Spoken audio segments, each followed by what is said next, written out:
Thanks, everyone. On behalf of the West Virginia University School of Medicine Eastern Division, I want to welcome you to tonight's mini med school. So most people think of medical school as something that medical students do, and the purpose of this program is to engage our community and our patients in education as well. And that education is delivered by our faculty physicians, of which you have 60 full-time WVU faculty School of Medicine physicians in our community now, and 10 to 12 allied health professionals working with them in their offices, in addition to their staffs. Tonight we have a repeat guest speaker, Dr. Cucuzzella, who some of you may know from the other many hats that he wears. The topic is the right to bear farms. It is unusual and unexpected for a mini medical school topic. Dr. Cucuzzella joined our faculty 10 years ago? 9 years ago. He went to medical school at University of Virginia, did his residency, specialty training in family medicine through the U.S. Air Force, where he had a career with the Air Force. And Mark, you're still in the reserves? He was, one of his assignments with the Air Force was to represent that service branch in marathon running, something that he continues to do today and quite well. Mark is also what we call a clerkship director. He's in charge of teaching our third-year family medicine students the basics, principles of family medicine while they're here on our campus. He and a group of his other clerkship directors have decided that this whole topic of physical activity and diets and prevention of disease is receiving way too little emphasis in medical school education. They have introduced a curriculum that we call MedCHEFS. You're going to meet some of our MedCHEFs today. Just like in medical school, we try and pair lectures with labs.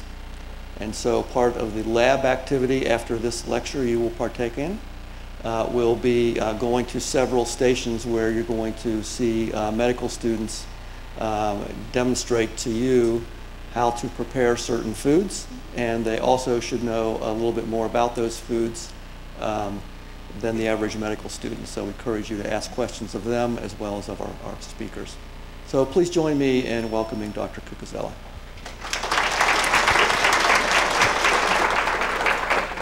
Well, thank you, Dr. Now. It's a privilege to be here, and it's a privilege. I'll introduce Gus in about a half hour. Gus Schumacher from Wholesome Wave. You all watched the video who were here about 5 minutes ago. And Gus is really the real deal here about the mission of attaching what you saw on that slideshow of the students cooking in the farmer markets to you and to patients out there. You know, we want to connect the healthcare side to local land, to farms, teach people how to eat better, but it takes a lot of collaboration and everyone getting in the right seat to make it happen.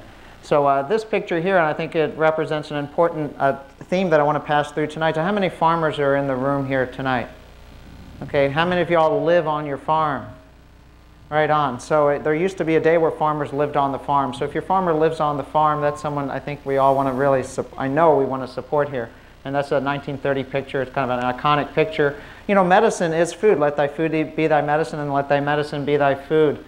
Pharmacology. So take me to the pharmacy. We met a couple hours ago with Gus about creating a pharmacy here at WVU and in our local communities where we as physicians can give out prescriptions for fruits and vegetables.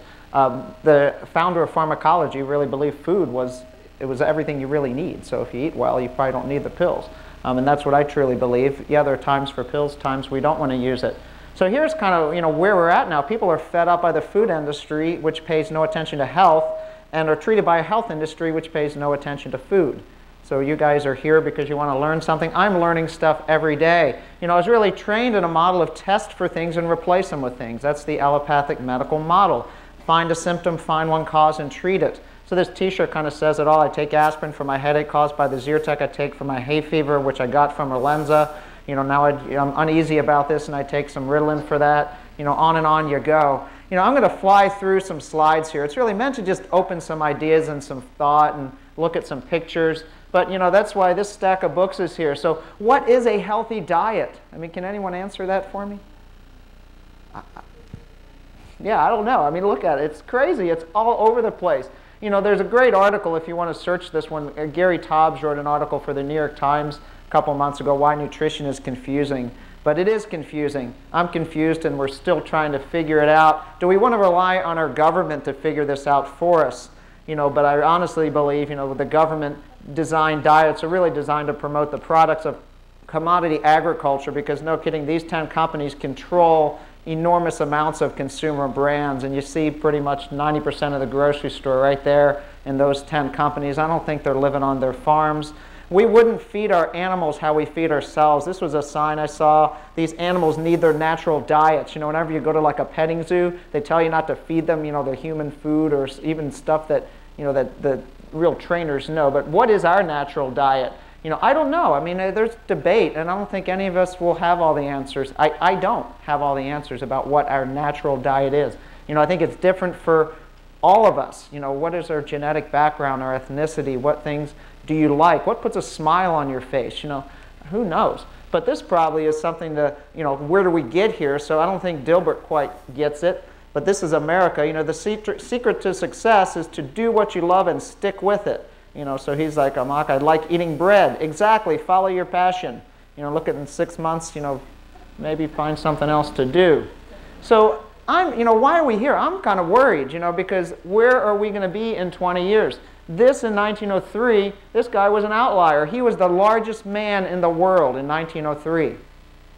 Doesn't look like an outlier now. This is policeman, not 2012, because this is where they all hang out on break. I see him here, right? Yeah, I'm in the Air Force now. Whoops, let's go back. So I'm in the military. Any other DOD, Air Force, retired military folks here? Yeah, so how many of y'all were given opportunity by being in the service? Paid for your school, learned a trade, learned a skill. Yeah, so now a quarter of high school grads are not eligible for military service based on their body mass index. To me, that is tragic, because where will they work? McDonald's.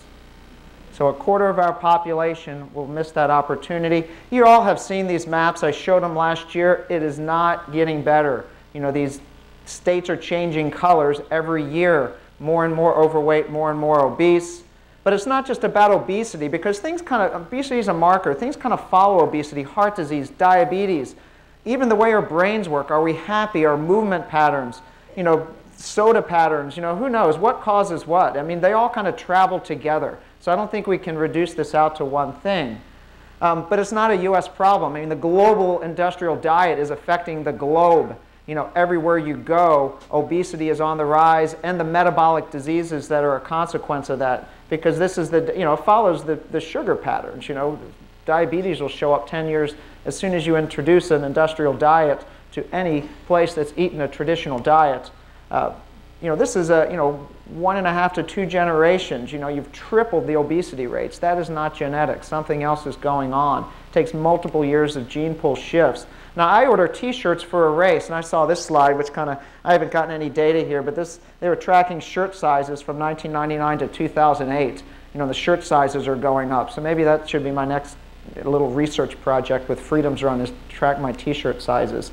You know, here's culture and society. So is this kiddo to blame for being overweight?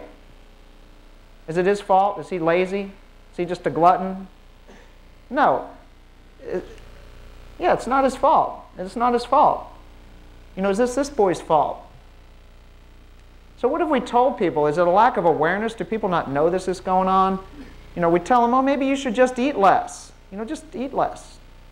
Or just burn it off. You know, go to the gym. Here's how to burn 800 calories. Just burn it off. Here's a gym above a sugar shop. So maybe that's how we should partner these things. You know, is this ridiculous? How many of y'all count calories? Did your grandparents count calories? Do any farmers count calories? Any farmers out there count calories? No? Okay. This is not new. So this is a paper from the early 1970s called the Saccharin disease. It's basically sugar talking about refined carbohydrates. This is 1970. Clear evidence that ill health, all the bad outcomes appear in pre-industrial communities immediately after the introduction of sugar, white flour, and other refined carbohydrates. No proven link to habitual fat intake.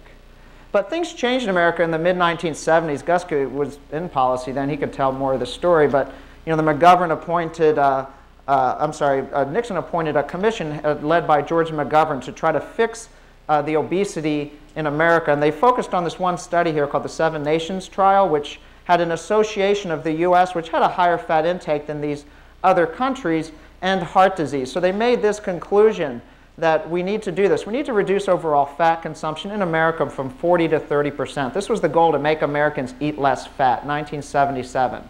So we abided by that as a society and culture. So what was the outcome of that? We ate less fat, right? Well, we did eat less fat. But what happened to the BMIs? Kept going up. Yeah, so then I've got a pile of books challenging all these beliefs. You know, Gary Taub. So here's the diet model of coronary heart disease. We eat fat, you know, we elevate cholesterol, and it clogs in our arteries, and then we get heart disease. Seemed like a pretty simple model. We wanted to do this as a country in 1977, reduce consumption of fat, switch from saturated fats to vegetable fats, reduce cholesterol, eat 1 egg a day, eat more carbohydrates, especially grains, 1977. This was out there to you all. Now here's another large. This is a much more powerful trial than the 7 countries trial. You know, again, you can pull data for whatever you want to believe. This one showed less saturated fat, more heart disease, more saturated fat, less heart disease. Now, Cochrane reviews, all the medical literature is questioning this link between saturated fat and heart disease because, for one, there was never any evidence saturated fat caused heart disease, and maybe we've got it all wrong. And that's what I'm here to help you just challenge these traditional beliefs, figure it out for yourself, because this says naturally fat-free, because it must be good for you, right? Now, this is ridiculous. So this is sugar, sugar-free sugar. This doesn't have any added sugar. This is just sugar, but it says sugar-free. I'm not kidding you. This is fat-free. Is this good for us? Snackwells. Here's a math test. Bob has 36 candy bars. He eats 29. What does he have now? Diabetes. Bob has diabetes. All right, here's a diabetes awareness donut eating contest. Kid you not. So maybe we should eat more of this. Maybe. Maybe these folks are right. Either you love bacon or you're wrong. But you can't just eat one piece of bacon, right? No, you can't stop. Now, is this better than butter? How many of y'all have been told that all this processed buttery looking stuff is better than butter? Any farmers out there eat margarine or this stuff? How many farmers eat real butter? Okay, 100%. I'm trusting my farmers because they look pretty well. How many farmers feed their children skim milk? Because the data shows, you know, conventional wisdom quite often is wrong. So conventional wisdom would make us believe that skim milk creates thinner children. But do you think the medical literature supports that with any evidence? Or maybe the opposite's true? The opposite is true. So, but that's one variable, so who knows? But things that seem logical may not always be so, because, you know, a calorie is just not a calorie. But obesity, I like talking about health, because obesity is a marker of poor health in some but not all, because things travel with obesity: heart disease, lipid hypertension, diabetes, you know, a lot of the dementia illnesses, certain cancers, fatty liver disease, all these things we're seeing. Now, there's a certain subset of folks, about 20% of folks with high BMIs are well. They're metabolically well. They're happy, they're well. They're not sick, they're well. So it's not just about the weight. And about 40% of people we see now with normal BMIs actually have one of these metabolic diseases. So the BMI, I don't focus on the BMI in clinic. I'm focusing on other markers of health. Cost. How many of you all really care about healthcare costs in the room here? Oh yeah, I mean, this is going to break all of our retirements. Every public service, schools, police, fire, every public service we have will be affected by healthcare costs, because 75% of these global healthcare costs are now meant to treat these metabolic illnesses, which are for the most part preventable. This is a scary statistic. In the developing world, we're talking about places in Africa, you know, places that, you know, we would look at as, we used to call them third world, but this is the developing world. Non-communicable diseases are more of a challenge financially and to the healthcare system than infectious diseases in developing nations. That's a scary statistic. Sugar consumption going up, diabetes going up. Old model. We used to believe this in medical school. You eat bad food because you don't have willpower. It makes you obese. Then you become insulin resistant. Then you have high insulin levels, and then ultimately you get diabetes. But if you look at the science of this, and the guy who really opened the door is Robert Lustig, and I have his book there, and he was in that trailer. If you eat bad food, mostly processed sugars, you release a hormone called insulin. Insulin's sole job is to store those carbohydrates as fat, and then you are hungry. So if you're going to fix diabetes, you've got to get the insulin down by reducing what? Sugar. Yeah, I'm not talking about vegetables. I'm talking about highly concentrated sources of sugar. Less carbohydrates, less insulin. Okay, a lot of carbohydrates, the old food pyramid, 8 to 12 servings of grains a day. You need a lot of insulin to take care of that. No kidding, here's 30 grams of carbs. What would you rather have? Which is going to hang with you a little better? Which is going to give you macro, micronutrients? You know, all the colors. Yeah, you pick it. Now there's another little simple hormone here that maybe not so simple, but most people don't understand. It's called leptin. So when we were kids, we'd have something to eat, and we'd say, I'm full. I'm full. Somehow we got that signal. That's leptin working on the brain. It's released to say we're full. It's released from fat cells to say we're full. We also have a little bit of gastro stuff going on, but mostly it's released by our lipocytes to tell us we're full. So why are we not getting that message now that we're full? And Robert Lustig, he's a physician in San Francisco, researches obesity because it's not a calorie in, calorie out. When insulin levels are high, it blocks leptin's response in the brain. We're not getting that message that we're full. We're always hungry. So you've got to get the insulin down. Also dopamine. Sugars release dopamine. Dopamine makes us happy. Drink sugar, happy. Drink more sugar, more happy. Receptors down-regulate. Get happier. Need more to keep that same response. Yes, this happens. That's why for people that are on the stuff, it's like coming off of nicotine. A couple weeks of uncomfortableness, but then you're free. Does this stuff work? I mean, just substitute it with some artificial sweetener? That's hitting the same spot. People that drink diet sodas take in no less calories during the rest of the day than people that eat normal and drink normal and don't drink that crap, or regular sodas, whatever. Yeah, don't read the chemical label. Now here's the recipe for disaster. A guy named Michael Moss wrote this book. It's called Salt, Fat, and Sugar. You know, because the food industry is a bunch of people sitting behind doors finding food that gives you the bliss point, that magic crunch, sugar, salt, fat that melts in your mouth and gives you that wonderful sensation because it tastes really good. That's the target. That's what they're feeding our kids. It tastes really good. Now, Grandma didn't recognize any of that as food. This is my wife's grandma, 101 years old. She never even owned a car. She just walked to the market every day. You know, she had some carbs on there, but she was doing a lot of cardio stirring the spaghetti sauce. But yeah, she had it going on. Died in her own bed at home, had skin like butter. You know, that's the way it's at. So, I mean, people have heard the Mediterranean diet's been out there in the press as, you know, again, a good, healthy way of eating if it's a true Mediterranean diet, like they have over in Sardinia, where there's more centenarian men than any place on the planet. That's men who live to 100. The women do all the hard work over in Sardinia. That's why the men live to 100. Yeah, that's true. So this is a true Mediterranean-style diet. Probably not this. This is not a Mediterranean breakfast with the croissant there and probably the artificial cream in the coffee. But exercise is a wonderful thing. If you exercise, you can deal with some of the carbohydrates. So get out and do some movement every day. But the Mediterranean diet is not, I mean, you look around the world, these are the healthiest places on the planet, and they all eat a little different. These are called the blue zones, where there's more 100-year-old people than any place in the world. They all eat a traditional diet to their native land, and they don't eat things that kind of come from Western processed stuff. They also are happy people. They have community. Grandma doesn't go to the nursing home in these places. You know, so there's a lot to living healthy. It's not just what you eat. It's a whole package of things. Apologize, I'm kind of flying through some of this, but I want to just throw out some things I've learned through history. This guy here had it figured out in 1930. His name was Weston Price. He was a dentist, and his son died of a tooth infection. So he made his mission to travel the globe and find places that had no tooth decay.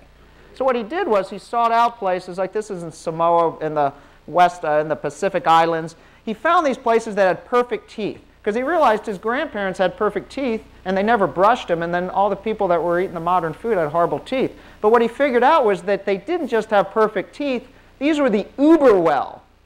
Not just well, these were the Maasai, these were the Cherokee, the Eskimo, the warriors, the Samoa. Look, he saw their big, broad jaws. You know, this is West Africa. These were the strongest people in the world. They all ate traditional diets. Some ate from the sea, from the land, plants gathered.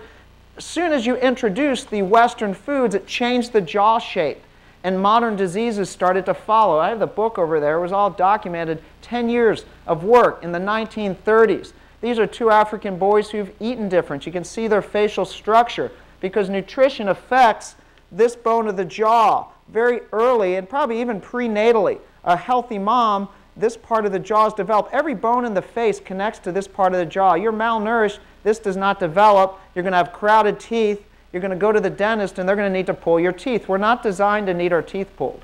We're designed pretty well if we eat well.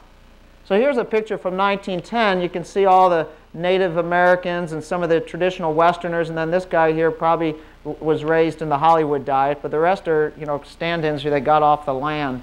And you can tell who's healthier. This is really sad. These are the modern Plains Indians hunting the white man's diet.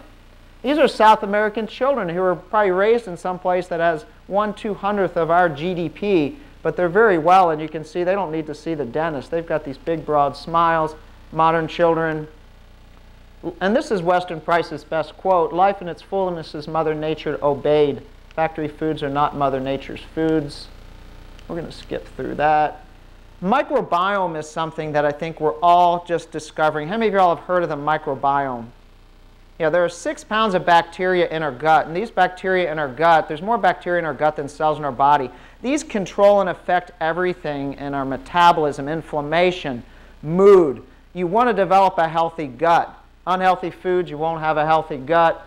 This was a friend of mine. He won the Boston Marathon in 1968 and got sick this winter and needed to be placed on a bunch of antibiotics. And then he got really sick. And he's now a scientific journalist. You remember Amby Burfoot running through Natick?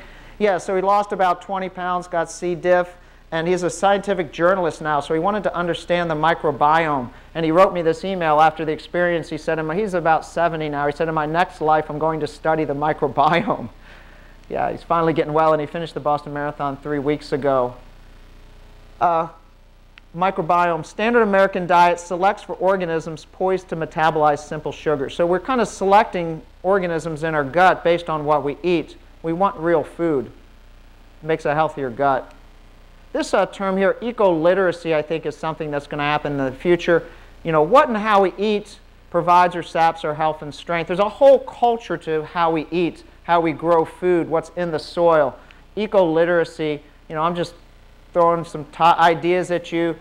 The obesity microbiome, Google that. There's a great article written about this because hormone-fed animals may affect our own microbiome, which could contribute to adult obesity. We don't know all the answers. I'm curious because the guy studying this is one of the smartest guys on the planet, and he's figured it out, so I'm listening to him. He's a bench researcher. I'm listening to him. We're going to go into a little bit of marketing here. I'm just going to take about 5 more minutes because marketing, we're up against marketing. This is a battle royale. Weapons of mass destruction. These folks support research activities which promote gobbledygook like it's just a calorie. You know, I want to be like Beyonce, right? Yeah, she drinks Pepsi, whatever. The medical industry is loaded with conflicts of interest. Coca-Cola, you know, all over these medical conferences toward healthy weight loss, sponsored by Coca-Cola. American Dietetics Association meeting. You read the list. Here's Pfizer and Coke, you know, for healthier next generation of kids. Here's the food break at my last medical conference. You know, this is what it is. These kids are swigging this stuff. So food is convenient. Even the places that have convenient food now are telling their employees, don't eat this crap. They're telling their employees, this is from McDonald's. Eat this on the right. Don't eat that. This is what you can actually get in your car now. It's the cup holder with it's quick and it's convenient. The French fries and the ketchup. Get your free diabetes medicines with the donuts. Best advice ever. Do not enter. Do not enter. Do not enter. Right? Okay, what's this kid thinking about? Wait, let's go back here.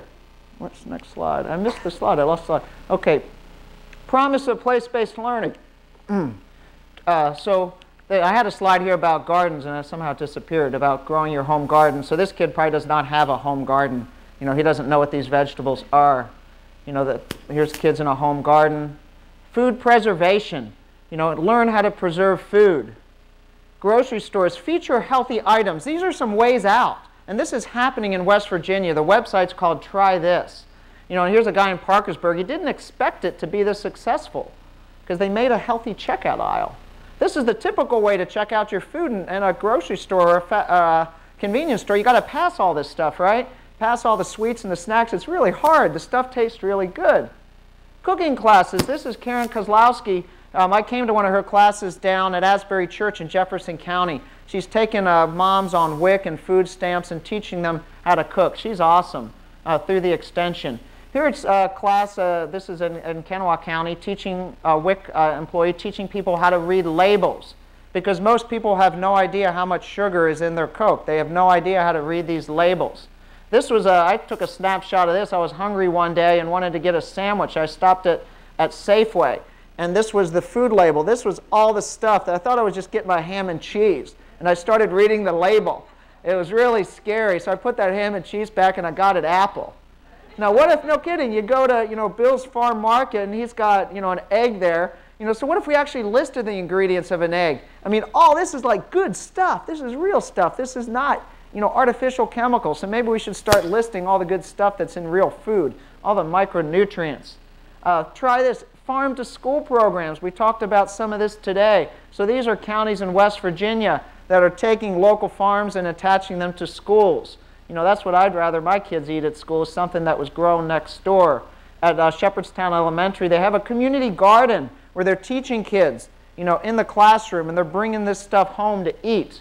We're building trails and gardens through Freedom's Run. This is one that we did down at Page Jackson, and kids are learning this stuff, you know, at school as part of curriculum.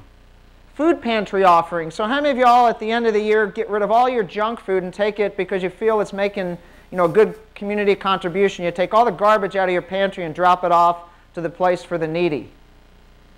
Because this kind of makes you feel good. You got all this white flour, all this junk, and you drop it off there. Jefferson County doesn't want to do that. They actually want to put healthy, fresh food in the food pantry, because what we're doing is if we drop the junk off there, we're going to make those folks sick. And at the end of the day, we think we're doing good, but we're driving their diabetes and their blood pressure, and by you getting rid of all your junk food. So don't give your crappy food to food banks. Throw it away. If you want to contribute, give some money to them to support local farms. USDA food pyramid. We all believe this, but no kidding, unless you're running 10 miles a day, you better get rid of this. And even be careful with some of this stuff. It's really sweet. And certainly the store-bought yogurt, which has about 20 grams of sugar in it, is probably not a good idea. Now, the government spent $2 million on this plate to come up with this. I'm confused because, no kidding, if you are not exercising, you better be careful here. Diabetes, you better be careful with too much of this. And I'm not sure what dairy they're talking about here. A lot of sugar here. So unless, again, you're 20-something and active. You know, so I helped with Kim Honeycutt down in Harper's Ferry. So we built kind of a more ideal plate. Low glycemic vegetables. Fat's not the evil. Healthy fat is needed. High quality proteins. A little bit of, you know, simple carbohydrates. And again, if you're active, you can make that piece of the pie a little bigger. This is probably safe. Dark chocolate. It does magic to that microbiome. Good stuff. If you're into weight loss, you better read this slide and understand it, because this is true. Ounces are lost in the gym and pounds are lost in the kitchen. And I see that again and again clinically. You know, doctors will tell their patients just exercise more and eat less. It doesn't work. You got to fix the kitchen. That's why we've got our WVU MedCHEFs. They'll be out there. We want to teach these guys food science. You know, here's my grandma, 86, teaching my daughter Lily how to roll, you know, fresh cavatelli noodles. So if you're a parent or grandparent, learn from your elders and pass it forward. Here's my hero, Dr. Murray. How many of y'all know Dr. Murray? He's my hero. So Dr. Murray, this is Dr. Murray about 2 years ago. He was 125, 130 pounds heavier. Here's Dr. Murray today. He just ran our half marathon Saturday. he was feeling sick, fat, and nearly dead, and he was all in, because he knows you got to be all in. So he got rid of every horrible food, and he started jogging, jogging, jogging.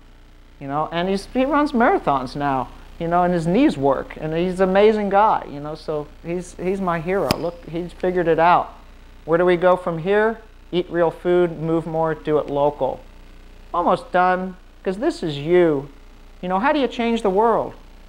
Never doubt a small group of thoughtful, committed citizens can change the world. Indeed, it is the only thing that happened.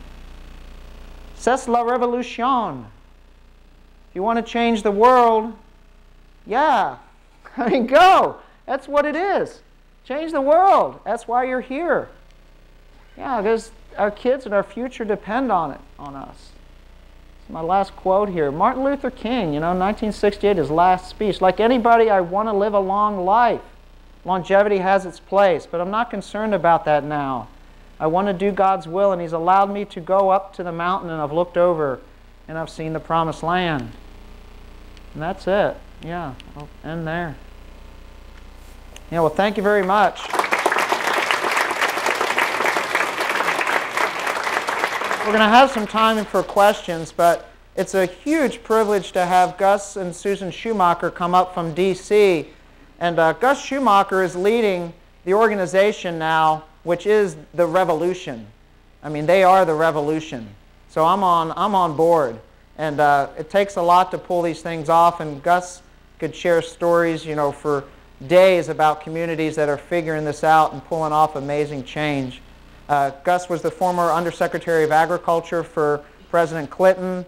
You know, has spent his whole life in policy and farming. So there's no one more knowledgeable and experienced who cares more about this than Gus, probably in the country, if not the world. And he came out here just on his own time. Him and I did a reverse drive today. I went down into his world for a day and fought traffic, and he's coming out here. But we both ended up in the same place. But thank you very much for coming, Gus.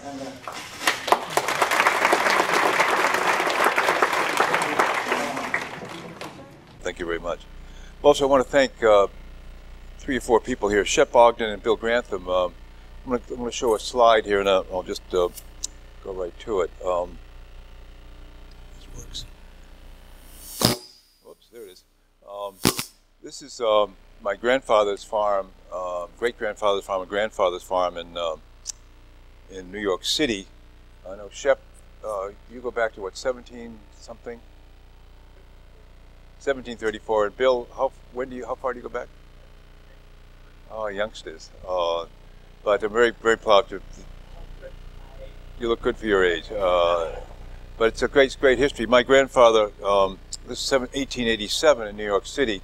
We're heavy, Bill and Shep, into carrots. And this, my great-grandfather came from Germany in 1848. He was on the wrong side of the political changes, so he thought he better get out of town, and came to New York in 1848 and 1849. There's a bit of yellow stuff in California. So we don't know how he got there, Mark, but he turned up in California, got a small nugget, and apparently came back and rented or bought a farm at 72nd and Broadway in New York City. And they farmed there through 1888. This was the last year of my grandfather, if I get this, that's him right there, Frederick Schumacher, when he was a young man. They then moved, when 72nd Street came through, they then moved out to Queens in New York City and farmed there until 1968. I have actually movies that I want to bring in me moving irrigation pipe in 1960 on my grandfather's farm, actually in New York City. So again, Bill and Shep, you started a lot earlier than my family, but you're all at carrots, and we're very proud of you. What I want to do is follow up a little bit some of the discussion that Fiona, Todd, and Brian and I had at dinner tonight. And then we discussed a little bit earlier this morning with Teresa, who is here, and Dr. Now this afternoon. To build on that little video that we showed a little earlier, we started Wholesome Wave about 6-7 years ago. As the video showed, we we started with the doubling of food stamps at farmers markets. Doubling of food stamps at farmers markets. And then eventually developed into the fruit and vegetable prescription program. How did that start? It started, again, Bill and Shep, with carrots. Actually, and then when I was selling for my brother along the farm, Mark, that you would run by in South Natick, I would fly up on weekends and take my brother's truck into the farmers markets when there was only about 1,200 farmers markets in America. Now there are 8,000. And Fiona, you're part of that 8,000 growth that you started. When I was selling in that market, I would take my brother's truck in, and he had 10 acres of Bosc pears. And I like Bosc pears. I think they're higher value. Maybe you disagree with me here that Bartlett's versus Bosc, but we can discuss that later. But we're selling Bosc. When I was packing up the truck, the box fell apart, and the $40 worth of Bosc pears fell into the gutter. And so I said, oh darn, my brother's not going to be very happy losing a box of pears that are so valuable. And when I went back to pick them up with a shovel, there was a woman, must have been Irish American, in her late 30s, 2 young boys, 8 and 9, picking my brother's pears out of the gutter. So, whoa, what's this about? So I asked her, why is she doing this? Why are you picking my brother's Bosc pears out of the gutter in Dorchester, Mass, on a Saturday afternoon in August 1980? She thought I was going to. I said, I'm not going to arrest you. No. And I gave her some better stuff. But she said, so I asked her why, and she said, my husband left me 6 or 8 months ago, and I'm on food stamps, and I can't afford to buy fruit for my boys, 8 and 10. So when I was commissioner, I was kicking this idea around when I went to, I guess, my medical school at Tufts. And I asked the doctors and the nutritionists, I told them that story. And I said, you know what, that wasn't right. You know, the women in the late 30s, young boys can't buy fruit. Is there a way we can figure out a way of putting some better nutrition into the food stamp program? And they said it was too complicated at that time, but we could do something for WIC. And so we started something called the WIC Farmers Market Nutrition Program. But 30 years later, we now have the SNAP Incentive Program, and I'll describe that a little bit more in detail. But it started with a broken pear box in Dorchester, Mass. in 1980. This is one, again, Mark, that I really feel very strongly about, and this is things that we're really working hard on. What does a sustainable, healthy food system in West Virginia or for the country look like? Sustainably grown, that protects our water, soil, and air. We have lots of drought now in California. What kind of food, sustainably grown, that protects our water, soil, and air? A healthy food. You know, Mark gave us 46 slides of what is unhealthy. So what is healthy that won't make you sick?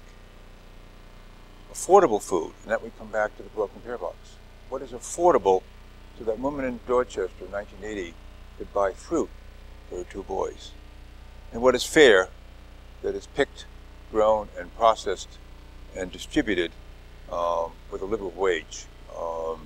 So I'll come back to this. Sustainably grown, healthy, affordable, and fair. Fiona, this is the thing we talked about at dinner tonight. I'm kind of amazed at this. And this is 1980, when we were down in Dorchester, about 1,200 farmers markets. There are now over 8,000. And Fiona told me there was 700 people coming to the market just to get started, and she thinks that maybe 1,000 will come to the Charlestown market. That's amazing. What is happening when people are double shopping? They're going to the supermarket and buying maybe once a week, and they're coming to the supermarket and buying your food on the farmer's market on a Saturday. So consumers are saying they're walking with their feet and they're showing their wallets to buy twice. They're buying the supermarkets for their regular product and then coming to buy your product. And that is extraordinary. Something is happening in the American food system. Mark showed some of these slides, but again, here is the things that we're concerned about, we'll come back when we talk about our veggie prescription program. Looks like Colorado, all those mountains must be getting people to climb a lot. But again, this is not good. And then South Dakota, a lot of that in South Dakota is the Native Americans. On the tribes, there's one big tribe there that is just quite having difficulty getting really good food. This is West Virginia, and if you look at, this is the national average growing from 1995 to 2009. This is West Virginia. So you're all due respectfully, I mean, you're kind of above the curve, as we say. And so here you have 8% healthy weight in West Virginia, 10% overweight, and 20% a little chubby. Let me look at some of the policies we're going to be working on in the next few years. This is kind of what we estimate is diet impact of disease. When 200,000 patients come through the hospital system that Mark and Dr. Lau and Teresa are working on, what do we work? We say, Teresa, 30,000 on food stamps. So how does a hospital that we're in today deal with these diseases that in large part are caused by diet? In large part caused by diet. Cancer, diabetes, heart disease, obesity, blood pressure, stroke. And look at the costs that's driving the healthcare system. This is pretty chunky, and that's only going to go up. This is Dr. Mark at the emergency room. But again, this is called the veggie prescription. This is in Maine. We started this in a very rural area in Skowhegan, Maine, where the doctors started prescribing here a fruit and vegetable instead of metformin or another. Metformin is the normal, for type 2 diabetes is the drug of choice. So he's prescribing a vegetable prescription called Take 2 Apples and Call Me in the Morning. And this is the fastest growing part of our Wholesome Wave activity right now, is a vegetable prescription that doctors, how many doctors here today? A few. In about 7 hospitals now around the country are prescribing to about 1,000 patients, and I'll come to some of the conclusions. This is when I was undersecretary, did a lot of work on the Farm Bill, and what's interesting is everybody's talking about the big subsidies for big farmers. Substantial, but look at nutrition. 80% of what you and I as taxpayers pay in the Farm Bill is for nutrition. Most of that, the food stamps. We now have 47 million Americans on food stamps. And I thought with the unemployment going down, Mark, from 8 or 9% down to nearly 6%, maybe a little less, that would begin to decline. It's not. Food stamps still around $45, $46 million. Why? The working poor. The people simply cannot live on $7 and $8 an hour for wages. So if you're 2,000 hours a year at $7, that's $14,000 to $15,000. You're in poverty. So you're more and more coming in early on and food stamps, but then you get a job, you can't afford to have a healthy diet on $15,000 a year for a family of 4. It just doesn't work. So again, this is $80 billion a year. For the next 10 years, $700 billion. These are chunky numbers. This is the fruit and vegetable. This is actually the prescription, and how this works. Let's say this was to operate in this area, and this hospital, and say the VA hospital and other hospitals in the area. The doctors here would, if I'm coming into the emergency room or I'm a little bit diet impacted, the doctors would then write this prescription. It doesn't have my name on it. Let's assume, Mark, that I'm now 262 pounds. My BMI is 32. My blood pressure is 160 over 90. A little diet impact, a little risky health-wise. You would then, for myself and my family, would prescribe one extra serving of fruit and vegetable per day per meal for 20 weeks. And so that for the family of 4, that would be $40 to $50 per week per family. I would take these prescriptions then to Fiona at the Charlestown Market, and she would then, my name is not on it because of HIPAA.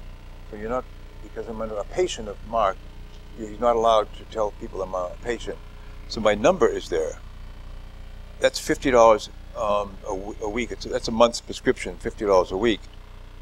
Fiona would then give me and my family and I $51 tokens to buy fruits and vegetables from Bill and his colleagues at the Charlestown Farmers Market. She would then record that, or type it in on an iPad or an iPhone, which is some software we created, and that is connected to Mark's computer here at the hospital. This is how it works in other places. And he would see that I actually bought $50 of fruits and vegetables from Bill and your colleagues at the Charlestown Farmers Market.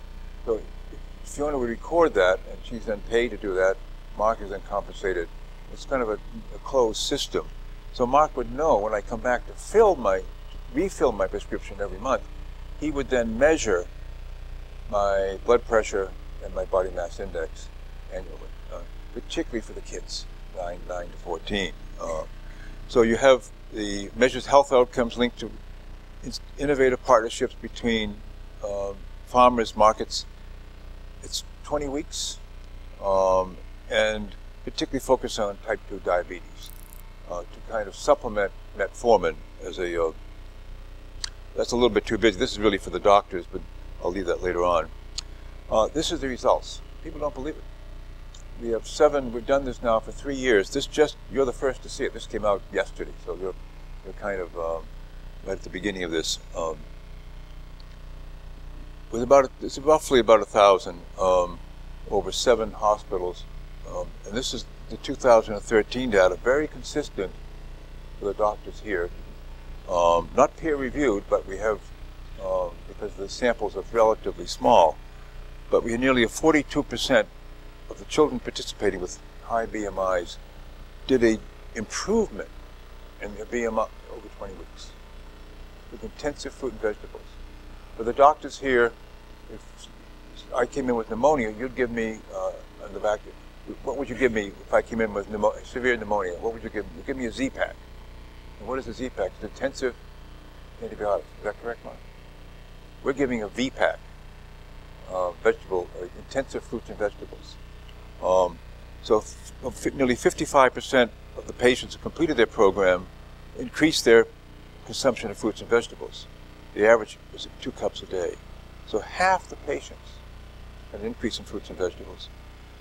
They made 12 visits to the market. So Fiona and Todd and others, if you're at the Charlestown Market, you have basically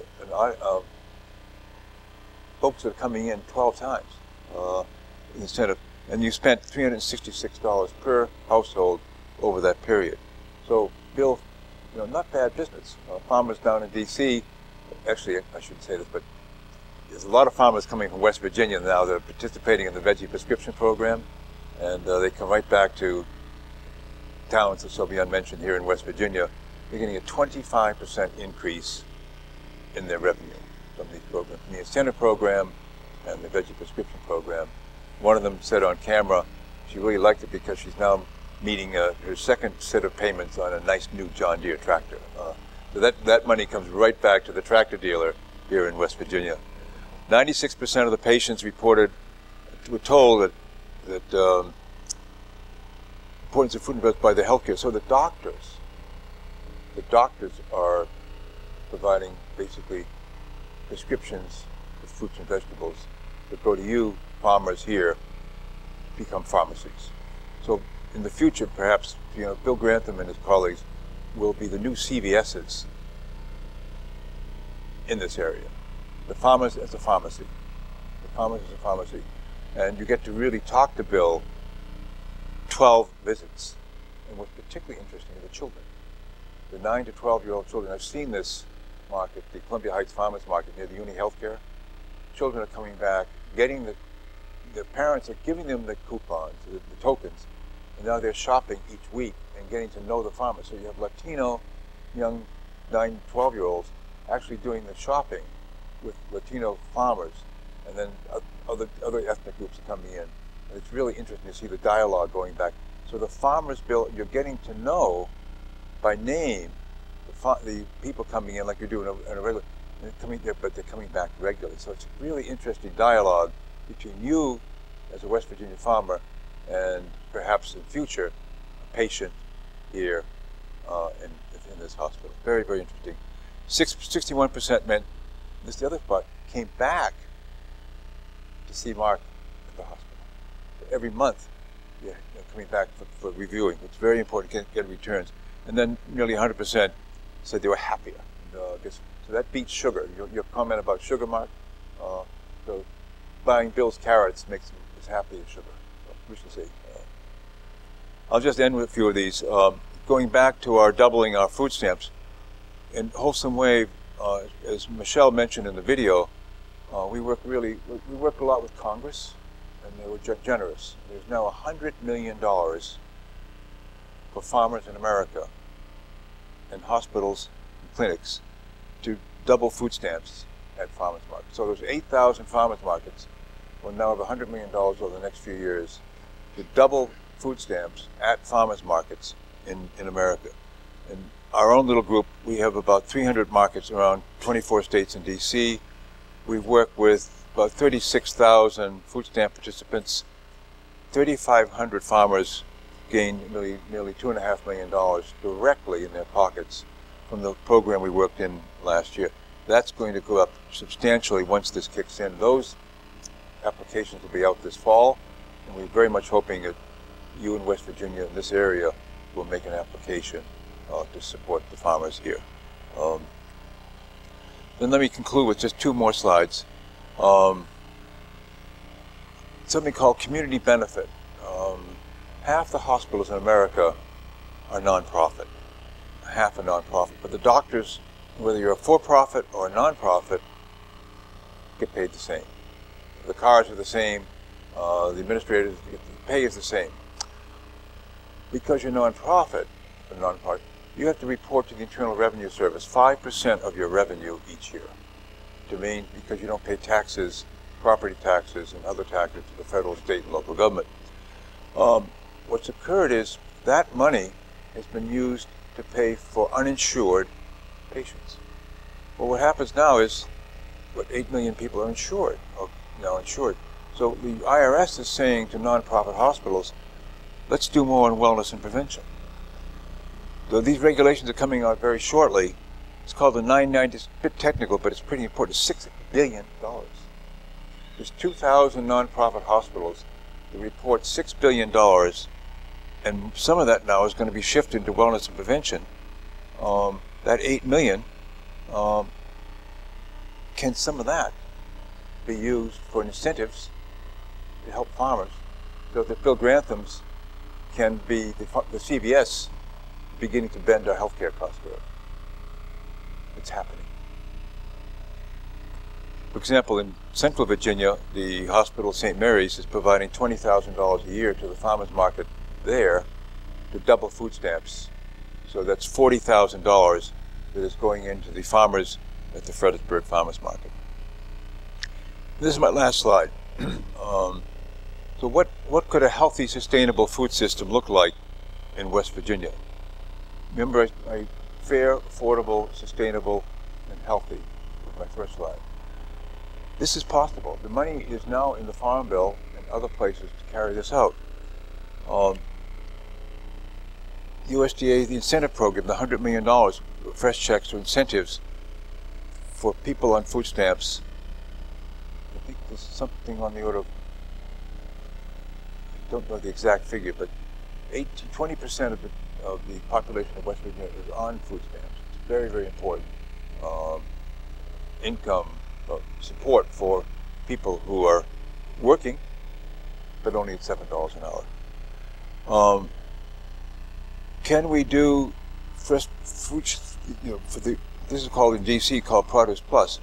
What they're doing in DC is if you're on Medicaid in DC, anybody on Medicaid next month can bring their card to any of the 41 farmers markets, probably 20% of those are West Virginia farmers, show their card to Fiona, who's running the market, and automatically receive $10 per week just by showing the Medicaid card. That's paid by the city council.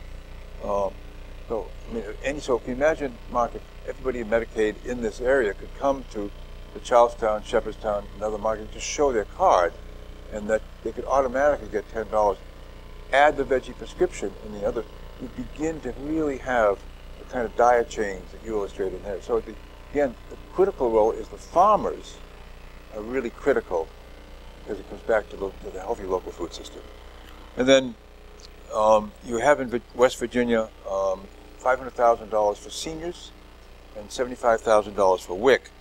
But every WIC family in West Virginia also gets something about $20 to $25 a month in fresh fruits and vegetable vouchers.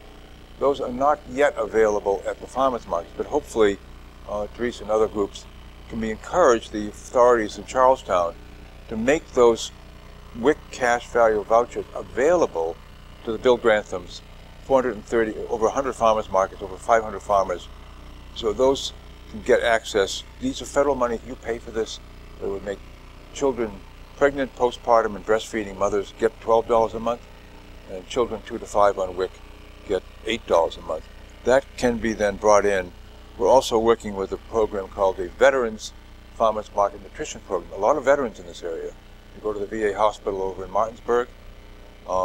There is some discussion in the Congress to create a Veterans Farmers Market Nutrition Program for $10 million. What would happen if 1 million of that 10 million, if it were to pass this summer and fall, came to West Virginia, so all the veterans or lower income who had some kind of a diabetes or health problem could get $10 or $15 a week to shop at the farmers markets in this area. And then finally, West Virginia hospitals, could you have all the hospitals together, could you provide $5 million next year for a veggie prescription program again? So again, just a little package for discussion. Just to think about, this is possible. There's federal money there. There's money in the community. There's money in the community hospitals. And there's some great farmers here and around 500 around West Virginia, 55,000 in America. They want to make us healthier. They grow a wonderful product. They grow it locally. They grow it regionally. They want to help bend the healthcare cost curve in America. Thank you very much for being here.